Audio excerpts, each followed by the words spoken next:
Olá, senhoras e senhores tripulantes, sejam muito bem-vindos ao terceiro capítulo Sistema de Coordenadas Geográficas. Antes de iniciarmos, peço a todos que deixem o seu like, compartilhem, se inscrevam e ativem o sininho. Vamos verificar a posição na superfície terrestre, orientação na superfície terrestre e proa, rumo e rota. Com relação à posição, é a identificação de um ponto geográfico sobre a superfície terrestre e será feita pela intersecção de dois componentes, latitude e longitude. Na carta aeronáutica aparecerão os paralelos e meridianos numerados, mas não acompanhados da letra designativa do hemisfério. A primeira preocupação seria então verificar quais são os hemisférios ali apresentados. Para isto, uma observação importante: toda a parte superior de uma carta está voltada para o polo norte geográfico ou verdadeiro. Assim sendo, ficará fácil determinar os hemisférios, observando-se o sentido de crescimentos das latitudes e longitudes. Então, na imagem ao lado, a primeira coisa quando você abre uma carta aeronáutica é posicionar ela em relação ao polo norte. Então, a gente já tem uma familiarização com o mapa geográfico. Então, posicionando e tendo a leitura em relação ao polo norte geográfico ou verdadeiro, a gente consegue encontrar a nossa localização e orientação. E como a gente poderia entender em que meridiano ou paralelo nos encontramos? Então veja, se nós pegarmos, por exemplo, o ponto alfa, como é que eu sei que eu estou no ponto alfa? Observando somente os ângulos do meridiano e dos paralelos. Então vamos observar em relação aos paralelos.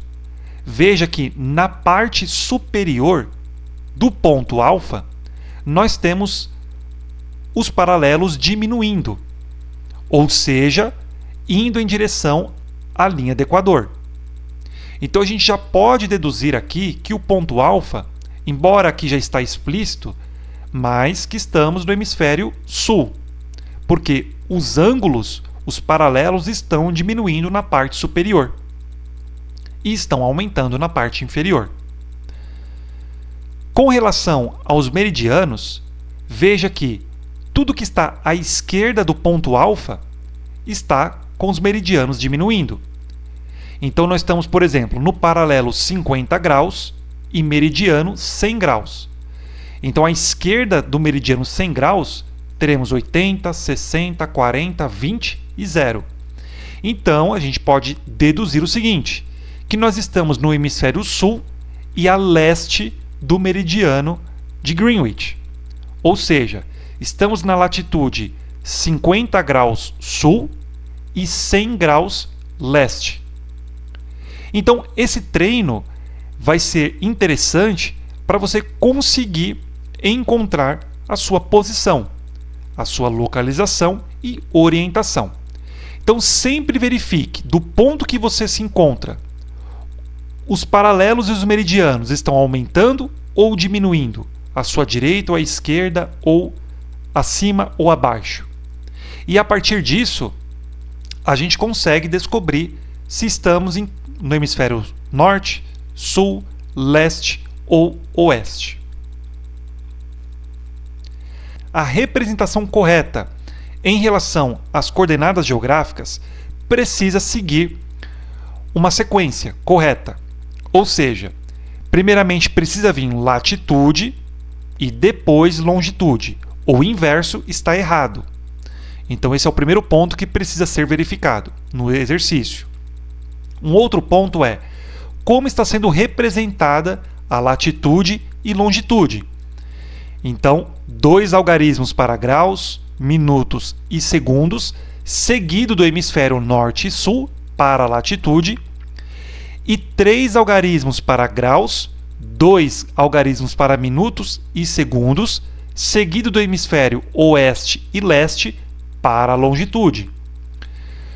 Uma outra questão que precisa levar em consideração é como é representado a latitude e longitude sobre a linha do Equador e meridiano de Greenwich. Então, na linha do Equador, veja, eu estou sobre a linha do Equador, não tem como definir se é norte ou sul, porque eu estou na linha de referência. Então, todas as vezes que estiver sobre a linha do Equador, a representação dos ângulos será 00 grau.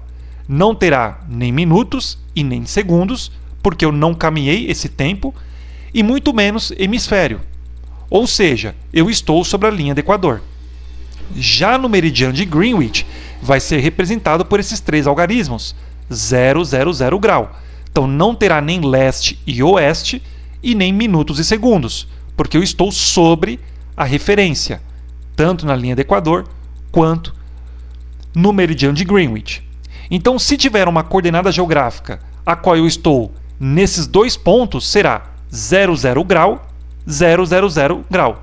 Ou seja, eu estou na intersecção da linha do Equador sobre o meridiano de Greenwich. Agora, se no momento eu caminhar 1 segundo para cima ou para baixo em relação à linha do Equador, ou para a direita ou esquerda em relação ao meridiano de Greenwich, aí sim vai ser necessário definir o hemisfério. Então, por exemplo, se eu caminhei 1 segundo acima da linha do Equador, vai ser 00 grau, 00 minuto e 1 segundo norte. Se for abaixo, sul. Se for em relação ao meridiano de Greenwich, 1 segundo para a direita, então 000 grau, 00 minuto e 1 segundo leste. Se for à esquerda, oeste. E assim por diante. Orientação. Então, a orientação é a maneira pela qual um observador determina o sentido de posição de um lugar. São vários os meios pelos quais uma pessoa pode se orientar. É necessário, entretanto, que tenha conhecimento dos pontos cardeais, colaterais e subcolaterais. Então, os pontos cardeais, sempre iniciando pelo norte verdadeiro. Então, sempre a referência do norte em cima. E sempre vai ser lido no sentido horário, então da esquerda para a direita. Então, nos pontos cardeais, são os pontos que estão na extremidade das rosas dos ventos. Então, nós temos norte, sul, leste e oeste. Então, norte está representado, abreviado pela letra N, sul pela letra S, leste ou este pela letra e oeste pela letra W. Então veja, há uma coincidência, norte N, sul S. Agora, leste e oeste são letras diferentes. Então aqui também tem que tomar o devido cuidado, porque a convenção vai ser no idioma inglês. Então, norte, abreviado com a letra N, é north. Sul, south. Leste ou este é east. E oeste, west. Então, a letra W representa west em inglês. E a letra E representa east, que é leste ou este em português. Então, tem que tomar o devido cuidado em relação a isso. Os pontos colaterais vão ser metade dos pontos cardeais. Então, do norte para leste, o ângulo é 90 graus. Do leste para sul, mais 90 graus. E assim por diante, até completar 360 graus. Os pontos colaterais vão ser a metade entre os pontos cardeais. Então, o norte com o leste não é 90 graus? Metade de 90 é 45 graus. Então, a 45 graus entre norte e leste surgiu o colateral nordeste. E assim por diante. Então, nós temos nordeste, sudeste, sudoeste e noroeste. Já os pontos subcolaterais vão ser a metade dos 45 graus. Então, vai ter a metade de norte, nordeste, surgindo norte, nordeste. E assim por diante. Então, nos subcolaterais teremos norte-nordeste, leste-nordeste, leste-sudeste, sul-sudeste, sul-sudoeste, oeste-sudoeste, oeste-noroeste e norte-noroeste. Então, como é que o exercício pode te perguntar em relação a isso? Então, ele pode perguntar, por exemplo, quais são os pontos cardeais no sentido horário. Então, norte, sul, leste, oeste. Ou N, eco, sul, whisky. E assim por diante. Para os colaterais, da mesma forma. NE, SE, SW, NW. Subcolaterais, NNE, ENE e assim por diante. O que ele pode também perguntar para você, o que representa a letra NNE. Então, se está relacionado a subcolateral, você precisa entender que NNE significa norte e nordeste. O macete aqui seria o seguinte, veja que os pontos subcolaterais sempre vai iniciar com um ponto cardial e depois vem com um ponto colateral. Então, por exemplo, o NNE, você separa a primeira letra das duas últimas. A primeira letra sempre será cardial, então norte. E as duas últimas sempre será colateral, nordeste. Se pegarmos, por exemplo, oeste e sudoeste, WSW, então separa a primeira letra das duas últimas. Então W é um ponto cardial, oeste, e SW é um ponto colateral, sudoeste. Então oeste e sudoeste. E assim por diante. A orientação mais comum é aquela em que o Sol é o ponto de referência. Então, há exercícios também que vão trabalhar em relação à posição solar com a rosa dos ventos. Então, como é que funciona? Sempre você vai colocar a referência desse ponto na sua mão direita. Se, por exemplo, o Sol estivesse agora no sentido leste, aonde estaria o Sul? Então, o Sul estaria atrás, o Norte estaria à frente. Ao contrário, se o Sol estivesse a oeste, aonde estaria o Sul? Estaria na minha frente e o Norte atrás. Então, sempre relacione a posição do Sol com os pontos cardeais leste e oeste. E aí você põe a referência da sua mão no Sol e aí você vai descobrir aonde estão os outros pontos cardeais, colaterais e subcolaterais. Agora, em relação à direção.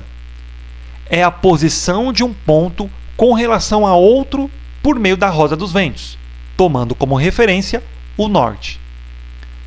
Atualmente, na navegação moderna, os quadrantes foram substituídos por um sistema numérico. Então, no sistema numérico, é dividido em 360 graus, tendo como ponto de partida o norte, 000 grau ou 360 graus. No sentido horário, passando pelo leste, 90 graus, sul, 180 graus, oeste, 270 graus e voltando ao norte. Então, se eu tiver uma direção que me leve ao meu destino, eu preciso ter a referência com o norte verdadeiro geográfico, olhando para cima, e encontrar esse ângulo no sentido horário. Então, parte-se do polo norte até o ângulo que vai me levar nessa direção. E assim eu vou descobrir quantos graus eu preciso ter para manter nessa direção. A partir daí, surge proa, rumo e rota. A correta orientação de uma aeronave em voo é fator essencial quando se deseja um deslocamento de um ponto ao outro. A aeronave é envolvida por massa de ar atmosférica, que normalmente está em deslocamento, fato conhecido como vento. O vento é um agente que influirá diretamente na determinação da orientação de uma aeronave. O efeito do vento sobre a direção seguida por uma aeronave em voo é comparável ao da correnteza de um rio sobre um barco que procura atravessá-lo. Durante a travessia, a correnteza desviará o barco da trajetória e este atingirá a margem oposta em um ponto diferente do inicialmente pretendido. Com uma aeronave em voo, este efeito será o mesmo, só que em virtude do deslocamento da massa de ar. Passemos então a definir 3 elementos da navegação aérea: proa, rumo e rota.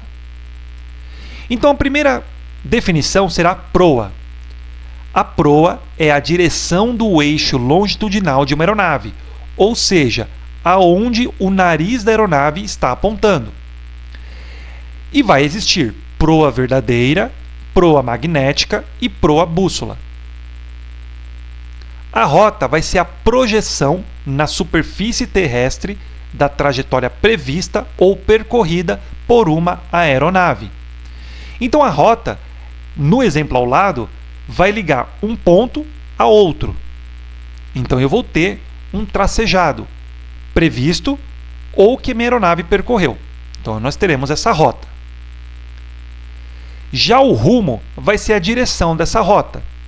Então, do ponto A para um ponto intermediário, eu tracei uma linha. Então essa linha tracejada, ou que foi percorrida pela aeronave, vai ser a rota. Agora, a direção dessa rota vai ser o rumo. Então, desse ponto A para um ponto intermediário que eu tracejei, qual vai ser o rumo para eu manter sobre essa rota? E aí tem que lembrar do conceito principal. Sempre posicionar o norte para cima e eu vou verificar o ângulo no sentido horário, que vai me levar até a linha que eu tracejei. E aí, esse ângulo que parte do norte, eu vou encontrar o meu rumo. E para o rumo, vai existir o rumo verdadeiro ou o rumo magnético. Temos a correção. Então, o que significa essa correção? Na imagem ao lado, nós temos o vento atuando na aeronave. Então, ele está saindo de um ponto e indo para o ponto que a gente pode chamar ali de ponto 4. Então, nesse ponto, como tem um vento atuando à direita da minha aeronave, eu tracejei uma rota e tenho um rumo. Se o piloto não fizer correção alguma e esse vento estiver atuando ao lado direito dessa aeronave, o que vai acontecer com a aeronave? A aeronave vai começar a se afastar da rota pretendida. Ou seja, o vento está atuando de direita, vai empurrar a aeronave para a esquerda. Então, o meu destino não será mais o número 4, vai ser qualquer outro destino. E não é esse o trajeto que o piloto precisa tomar. Nesse caso, ele precisa fazer uma correção. Então, essa correção vai jogar a proa para o lado do vento. Então, a gente pode ver aqui que é o seguinte: o vento está atuando de direita e a proa, o nariz do meu avião, o eixo longitudinal do meu avião, está apontando para o lado do vento, está para a direita, para eu conseguir manter sobre a rota pretendida. Então é como se estivesse surfando no ar. Mesma coisa que a gente viu o barco passando por uma onda, a qual ele precisa considerar essa correção para manter uma rota pretendida, no avião não será diferente. Então ele vai estar surfando no ar para conseguir manter na rota. Então a correção vai ser a proa a ser voada em relação ao rumo pretendido. Se não houver a ação do vento, a proa será igual ao rumo, porque como não tem nenhum vento atuando, não tem correção alguma. Agora, se tem a ação do vento, pode ser que a proa seja maior ou menor. Então não vai ser necessário fazer cálculo algum para os comissários. O que precisa estar relacionando é o seguinte: se o vento está atuando de direita, esse vento vai empurrar a minha aeronave para a esquerda. Então a proa precisa ser para a direita. Se a proa é a minha correção para a direita, a proa vai ser maior que o rumo. Se houver um vento atuando de esquerda na minha aeronave, a minha aeronave vai para a direita. Então, a minha correção vai ser para o lado do vento, ou seja, para a esquerda. Então, quando o meu eixo longitudinal, ou a proa, é deslocado para a esquerda, eu vou ter uma proa menor que o rumo. Se não houver vento, ou se o vento estiver atuando na parte da frente ou na parte de trás do meu avião, não terá correção alguma. E aí, nesse caso, será nulo. Proa igual ao rumo. Com isso, finalizamos o nosso terceiro capítulo.